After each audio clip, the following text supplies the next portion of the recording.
How's it going, YouTube? This is King Friday. This is part 2 of my tutorial for Survarium. Today we're going to be looking at the main menu. This is a rather large topic, but an important one, so I'm going to try and skim through it as fast as I can and give you as much information as I can. Do note that I am going to go into several other tutorials that are going to go into much more detail on certain aspects, mostly dealing with the weapons and upgrade systems. So we are going to move from left to right, starting at the top. At the top you'll see my level, you will see my experience, and my name. Below that you will see my faction and my experience. The level above there deals strictly with my skill trees and skill points. The faction below deals with reputation, and that has to do with unlocking weapons and armor. The heroes of the day I covered in another video. I'd suggest go watching that. It's basically just some player rankings and bonuses that you can get from making top rank. To the right of that you will see silver and gold. Silver is your in-game currency used for pretty much everything. Gold is your bot currency, and you use that for certain upgrades, buying premium weapons and armor, and also activating premium on your account. Gold is not very necessary at early tiers. The only thing that I recommend purchasing with gold is perhaps upgrading your account to premium. This will help level up a little bit faster. It also gives you an extra equipment slot, but again,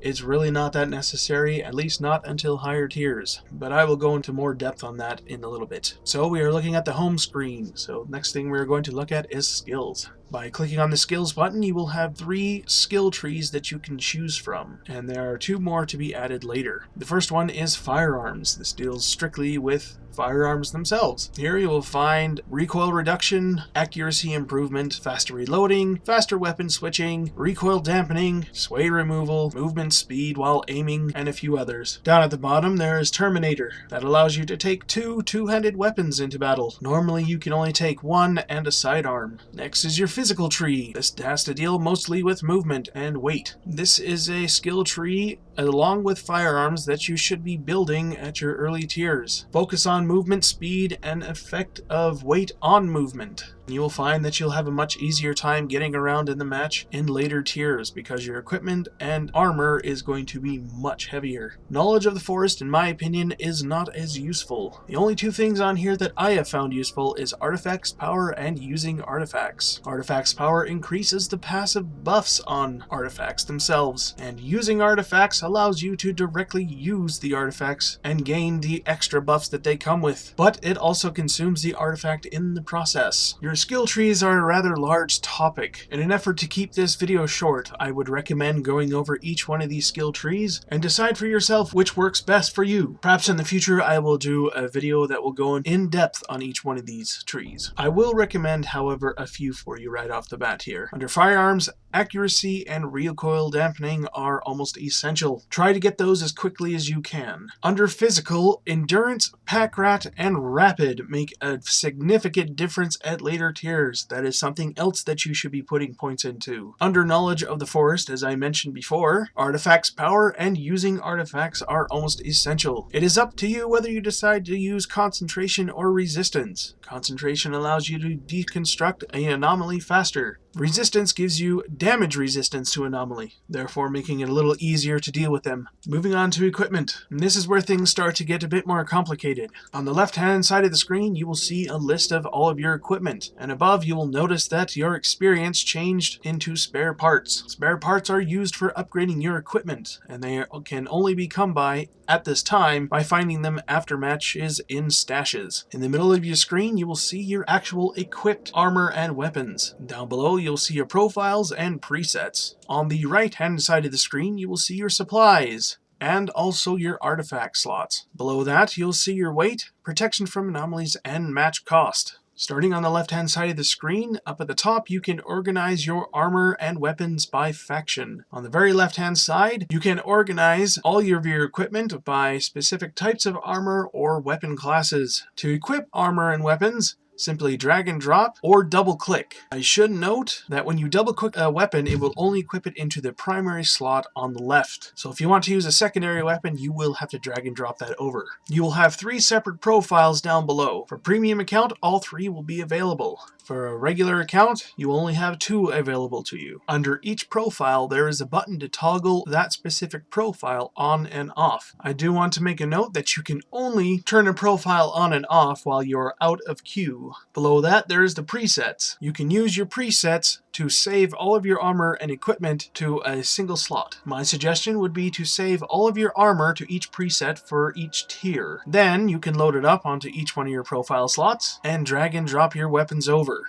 making the process much faster. On the right hand side of the screen, there's the supplies. The one on the left is for your medical items. Here you will find medkits, bandages, and an antiseptic that reduces damage. The middle slot is for your offensive items. You'll find bear traps, mines, and grenades here. On the right is your tacticals. Here you will find a variety of items from smoke grenades up to throwable sensors. To the right of that, on my screen, you can see 2 artifact slots. You will only have these show up if you have an artifact slot on your armor or backpack. I have 2 here because I have an artifact slot on my armor and 1 on my backpack. If they are not present, don't be surprised. Down below is your weight and protection from anomalies and match cost. The weight affects your speed. In later tiers, this is going to matter a lot, as the more armor and weapons you take into battle, the slower you move, which can be negated using bonuses from your armor that you get from upgrades, as well as skills from your skill tree. Protection from anomalies is rather self-explanatory. The higher the percentage, the less damage you take from anomalies. The match cost is Vostok's answer to repair on weapons and armor. The match cost is calculated by what tiers of items you bring and also your ammo. It also depends on how many consumables you bring with you. Just a note, you won't ever lose money unless you actually drop out of a match. Looking back on the left, you will notice that on each piece of armor, weapon, and consumables, there is a number and also a symbol next to it. The symbol designates the faction that it comes from. The number designates what tier it is. This is actually quite important, as whatever the highest tier item that you put on your character is how you're going to be put into matchmaking. As you can see here, the highest tier item that I have on my character is tier 5. So when I click the play button, it's going to throw me into a tier 5 match. So be aware of that. If you look at your profiles below, it will show you the tier that matchmaking is going to put you into. I usually just call them tiers to help distinguish them between your actual level and your equipment level. As you can see, each one says 5. If I was to throw a piece of gear that was tier 6 on there, it would automatically go up to tier 6. So use that as an indicator before you click on the play button. If you look at your supplies, you will also note that they are ranked by tier. They are also ranked by faction. You will have to actually unlock each of these items according to which faction they come from. Now there is a ton of information here that I need to go over, including the upgrade system and quite a few other things. I'm just going to quickly touch on it. If you right click on any of your weapons and armor, you're going to get 3 options: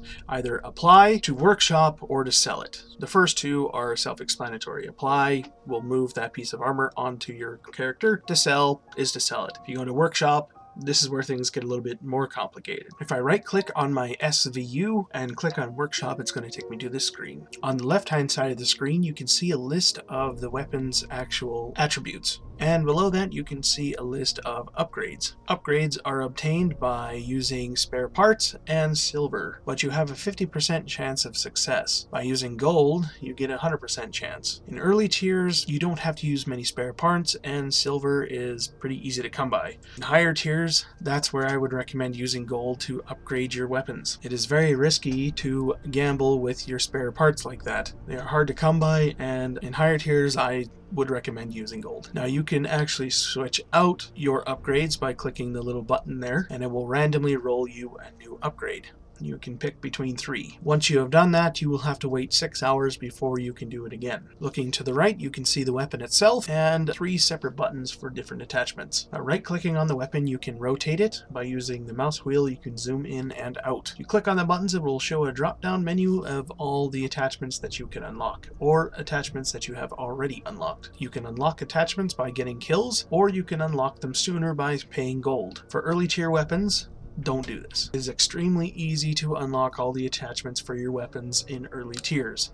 Anything between 1 and 5, let's say. Later tiers, is much harder though. For the SVU here, to unlock the 4x8 scope, it would take 1200 kills. For me, that is a little unrealistic, so I'd rather pay the gold to do it. In my opinion, later tiers is when you should start spending a little bit of money. To reach tier 8 is actually quite an achievement. It takes a long time, and if you've played the game that long, you might as well throw a few bucks at it. Unlocking attachments using gold is about the only thing that I would consider even close to pay to win. That being said, I don't feel that this game is pay to win at all. They have balanced it out well enough at this point that premium weapons aren't any better than any of the other weapons that you can buy. They still throw you into the tiers that they are respected at, and the only bonus that you really get from them is extra silver at the end of the match for using it. So in my opinion, premium weapons aren't really that worth it unless you are trying to get into a higher tier earlier on. But you will still be at a great disadvantage because you won't have the armor equipped to handle that tier.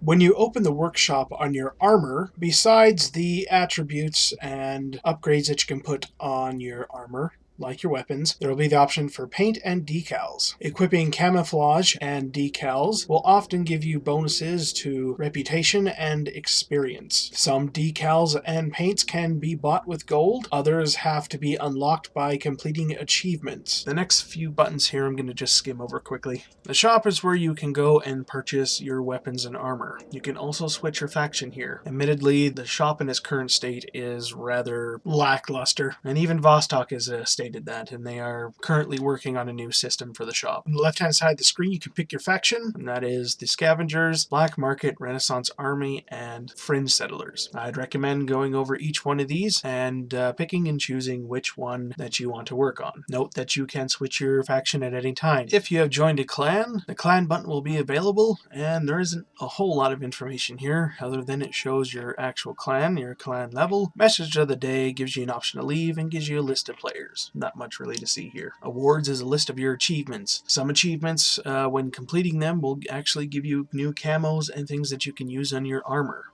Next is the shop button. When you click on it, it'll open up a little screen here. When you click on it, if you're using the Steam version, it's going to open the overlay and will take you to their website. If not, the game will minimize and you'll be taken directly to their website that way. If you're going to purchase things from their website, be smart about it. Don't purchase gold to purchase premium for your account. There is always deals that you can buy that give you premium days instead. In my opinion, it's much cheaper, and a lot of time they give you bonuses like extra gold. Check the shop often because they do have deals that pop up from time to time that are excellent in value. The next button is where you can change your character's face and name, but here you do have to use real money or a name ticket, which also costs money. It costs $2.50 USD. The next button, which I mentioned in the previous tutorial, is where you can find all that extra information that you may have missed out on when you were playing your first match. Next button is your options. Under controls, there are two things here that you need to note. PPT, which stands for push to talk, is currently not working in the game. They are going to implement it at some point. Further down, there are two commands that you need to know, and that is mark battery and quick commands. Make sure you find those, apply a key to them so that you can use them in game. Marking batteries and using quick commands will help your teammates out. Under graphics, three things that I want to talk about. Resolution scale. By turning that down, it will give you a significant increase in performance. This will allow you to run your game at 1080p, but by turning it down to 90 or 80%, it'll add a slight blurring effect because it is rendering the game at a slightly lower resolution. But in turn, you're going to get a major performance increase. If you're getting less than 60 frames a second, disable vertical synchronization. Last thing is the renderer version. For most newer hardware, you should be able to run the regular renderer without too much trouble. For lower-end PCs and laptops, use the low-end PC renderer. It is obviously quite different, and the graphics are much lower in quality.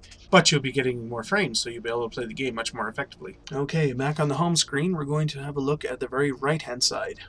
You will notice up at the top right-hand corner, I have a little icon with a crown. By clicking on it, it's going to bring up a window showing that I have premium active. I get +1 profile, which is under my equipment, +50 experience, +50 reputation, and +50 silver income. Now you can directly purchase premium here by using gold, but as I said before, don't do this. There's always better deals on the shop itself. Save your gold for using it on weapon upgrades and other such items. You can get premium tickets at the end of the match, and I have 2 here. They are a rare drop though. Further down below that, there are some bonuses that you can equip at the beginning of the match. First, there is the squad bonus. By playing with your friends in a squad, you get a 25% bonus to your reputation and experience. So I would recommend playing with friends. Below that, you can see I have a bunch of items equipped. By clicking on the little gold plus sign, you can find all these extra items. Each one gives you a buff for the match. I would go over them and decide which one works best for you.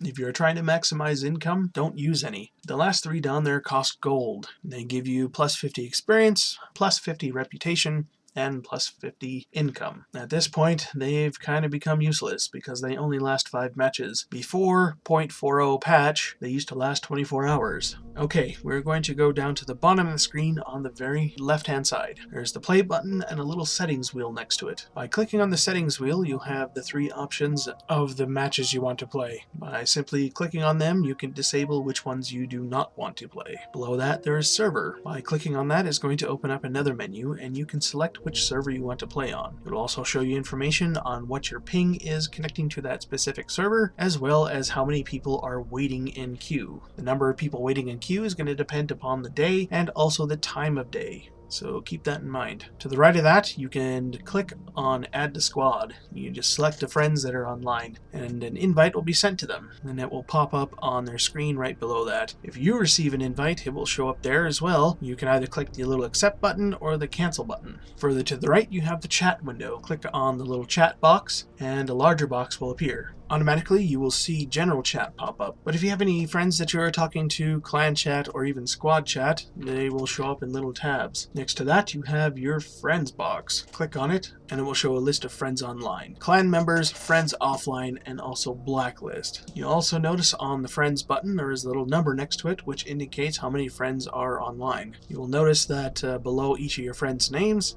it will say either lobby, in-game, or looking for game. Button next to that is your missions. Up at the top, you'll see the minimum level required to take the mission, and that depends on what tier of equipment you take. And then the missions themselves. You can simplify them by using gold, so instead of having to kill 5 opponents using melee, you can only need to kill 3. You can also swap out your missions once every 24 hours by clicking the little button next to it. Note that you can only do that with 1 mission. Completing missions is almost essential. It'll help you rank up much faster. The next button is your notifications. It will show you any matches that you played, achievements that you unlocked, and any other pertinent information. Okay, I think that just about wraps it up for this video. There is a ton of information that I skipped over here. Specifically for the equipment, I'm going to have to do a specific video just on that. And I might have to make several videos on it because there truly is so much information that has to be covered between the weapons, armor, and all the upgrades that they have. If you have any suggestions for topics in newer videos, please leave them down below in the comment section. Remember to leave a like, subscribe, follow me on Twitter. Thanks for watching. I am King Friday. Have a good one.